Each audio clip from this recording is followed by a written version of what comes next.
আজকের গল্প একচক্ষু হরিণ। এক ছিল হরিণ, তার একটা চোখ ছিল কানা, তাই খুব সতর্ক হয়ে তাকে থাকতে হতো। খোলা মাঠে সে চড়তে যেত না, এক চোখে দেখতে পায় না বলে সব দিকে নজর যেত না। সে তাই বুদ্ধি করে নদীর ধারে ঘাস খেতে যেত। সেখানে একদিকে নদী, একদিকে ডাঙা।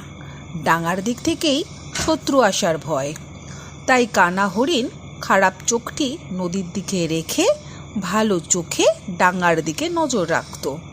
এমনি করে নিশ্চিন্ত হয়ে সে ঘাস খেয়ে বেড়াতো। একদিন এক ব্যাধ নদী বেয়ে নৌকা নিয়ে চলেছে। মন্দ চোখটা নদীর দিকে থাকায় হরিণ তা দেখতে পেল না। ব্যাধ কিন্তু দূর থেকে হরিণকে দেখতে পেল। সে তীরের দিকে এগিয়ে তার ধনুকে তীর জুড়ল।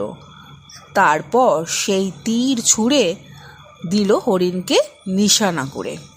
বুকে তীর বিঁধে মাটিতে পড়ে ছটফট করতে লাগলো হরিণ।